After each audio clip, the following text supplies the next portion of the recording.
upon me. Do you see fear? No, for I have none.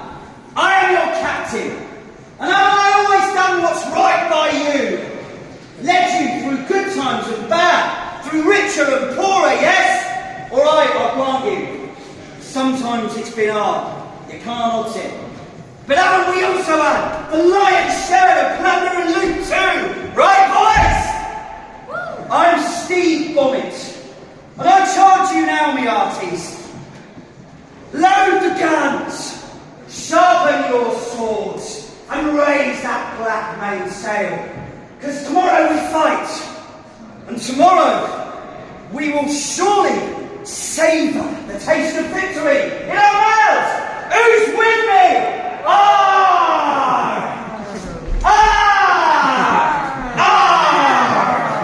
come on!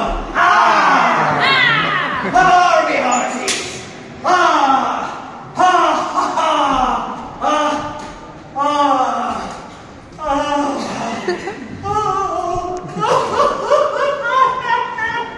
That's you.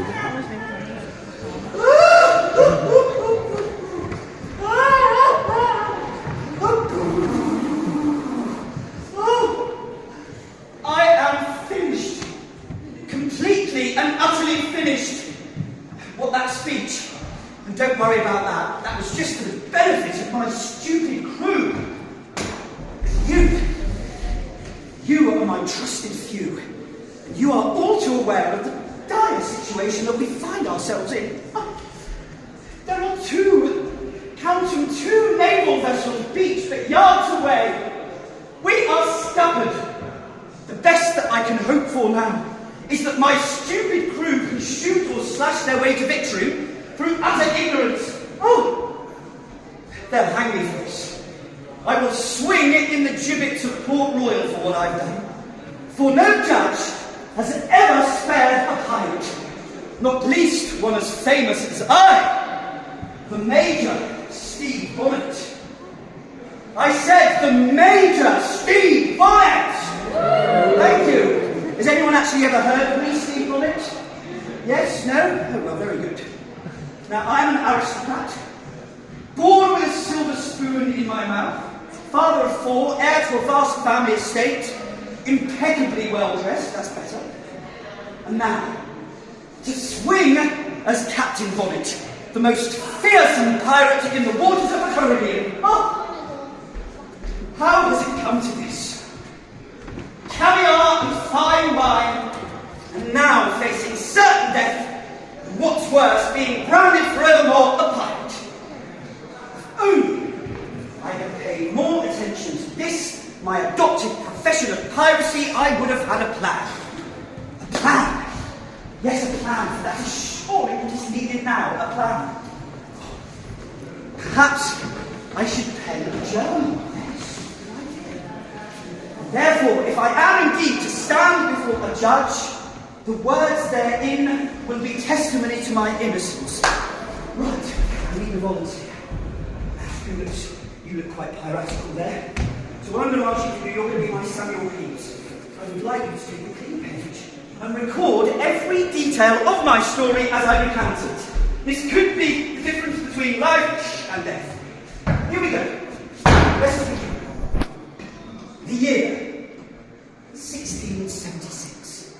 My parents had just died, leaving me, poor little Steve, orphaned at 6 years old to manage the entire Bonnet estate alone. Oh, boo-hoo. I came of age, and of course joined the army, serving under the esteemed Barbados militia, where I attained the rather dashing rank of Major. Oh yes. I also took me a wife, the Lady Mary Allenby, herself heiress to a vast fortune. And we were happy, so happy, at least for a while, until disaster struck. Our eldest and most beloved son, Allenby, was cruelly taken from us by a ghastly disease. So began my downfall. For the grief of our child's death sent poor Mary quite mad. Hysteria, everybody said. she began to become increasingly more unpredictable, nagging at me, imposing on me certain rules, such as no more fine dining, no more expensive travel, and what's worst of all, no more gambling. At that I draw the line. I mean, I am, after all, a gentleman. Be reasonable. Furthermore, I had become so distracted with my wife's ill health that I neglected my duties at the plantation. Profits began to dwindle, forcing me, make sure you write down, forcing me to become more reliant on banknotes to secure our comfortable lives. Finally, so desperate was my situation in 1717, I sought a cure for all my woes. A life upon the ocean wave. For I had read in one of my many books that sea air was beneficial to one's health. Surely, perfect cure for my wife's hysteria, you see. Always thinking of others before myself. So I took what little money remained, and I began construction on my very own pirate ship. Do not write pirate ship. Under any circumstances, do not mention the word pirate. Let's think. Health vessel, health ship, leisure vessel. I began construction on my very own leisure vessel. Upon completion, I hired what I believed to be an honest crew, boarded the ship, and we were all ready to set sail. All that remained was for my darling wife to join us aboard. Oh! And then suddenly the strangest thing occurred. A huge and quite unexpected gust of wind grabbed the mainsail and hurled us out into the open ocean. Oh no! What was I to do? Poor Mary ashore? Myself aboard the ship? Was I to be parted from my darling nagging wife? Now that would really be a tragedy, wouldn't it? I implored my crew to turn about and return and pick her up, and they refused. Oh yes. What's worse, after a few days at sea, they seized control of my ship, renamed it the Revenge, and told me that we were going to be pirates. You see, I was forced into it. They offered me a choice. Accept the captaincy, but sail under a black banner, or be killed. What sort of choice is that? I didn't much fancy being chopped up and fed to the sharks, so of course, I reluctantly, under duress, accepted. Besides, I also think if I was clever, I could use this to my advantage and prove my allegiance to the crown by finally leading these pirates to their death against a greater force under my captaincy. Quite brilliant. I was a superb sea captain, oh yes. And in order for my little ruse to succeed, of course, I had to gain the trust of the crew. So yes, we plundered! And yes, we looted all right, didn't we, boys? But we never harmed the crews of the ships we took. Never. On the contrary. Anyone wishing to join our happy band was welcomed with open arms. And then one day, something occurred which was to change the course of the story. On my right, one day I suddenly saw a huge Spanish man-of-war ship heading straight towards us. Fear gripped me to my very core. I knew if we were to engage such a vessel, death would be certain. And then I had a brilliant idea. Brilliant that would later be recounted as lunacy. Why? Because I sailed us straight into a sea battle I knew we could never win. Stupidity, madness? No. All part of my plan. For I knew it was highly likely that the Spanish would sink us, ridding me of these horrible pirates, these heinous criminals who had robbed me of my vessel, parted me from my darling wife, and worst of all, compromised my reputation as a gentleman. Did it work? Did it work? What do you think? Failed miserably. Why? Because the blasted Spanish, despite their superiority, couldn't even sink in a leisure vessel. Many of my crew were killed that day. I myself was wounded by a stray Spanish cannon. I have to say, I would show you, but it was right in the derriere. Very embarrassing for a gentleman, I can tell you.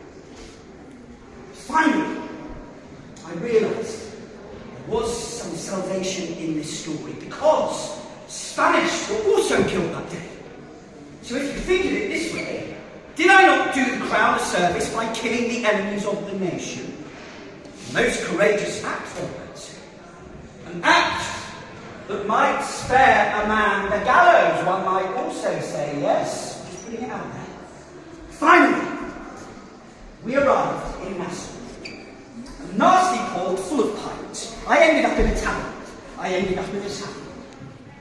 And it was here that I met a man named Edward Teach. Edward Teach would later come to be known as the infamous pirate Blackbeard. Now Blackbeard, he was a huge man, absolute giant, and he persuaded me, you see, that he would take control of my ship. I mean, after all, it was a good idea. I was still injured and unable to captain because of my skirmish with the Spanish. So I allowed him to do it. Was it a good plan? No, it wasn't. Why? Because once at sea, Blackbeard, that dog, seized complete control of my crew and ship, only relinquishing command to me when he gained a bigger craft for himself, which he renamed the Queen Anne's Revenge. Even then, I wasn't to be free of him. He left his lacking Richard in charge. He was equally awful. Finally, redemption came in the form of an offer from His Gracious Majesty, King George I. All pirates wishing to relinquish their wicked ways are to be granted pardons. To my utter surprise, both Blackbeard and Richard opted in. I too could receive my pardon and once again return to being an honest privateer. After all, I still had a ship and a crew.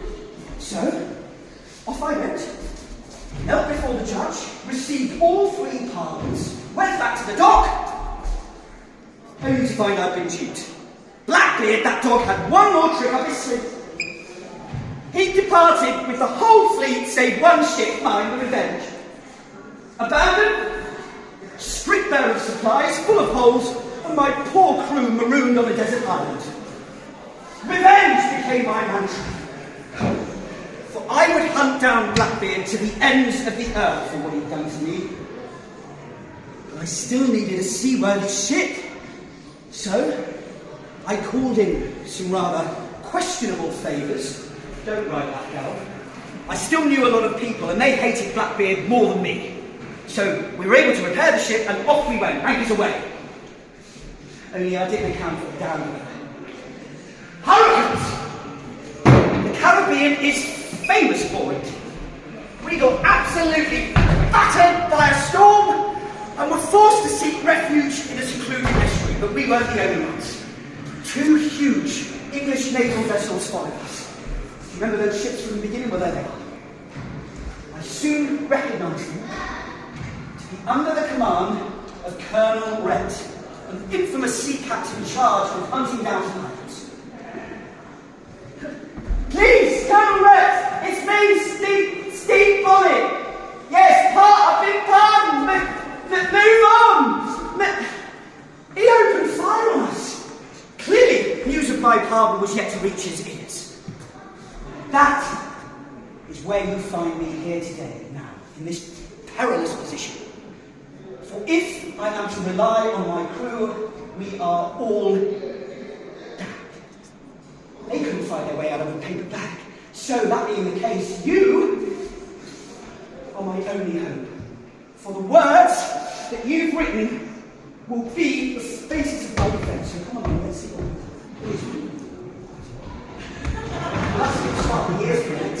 Let's see what you've put. This is always fun.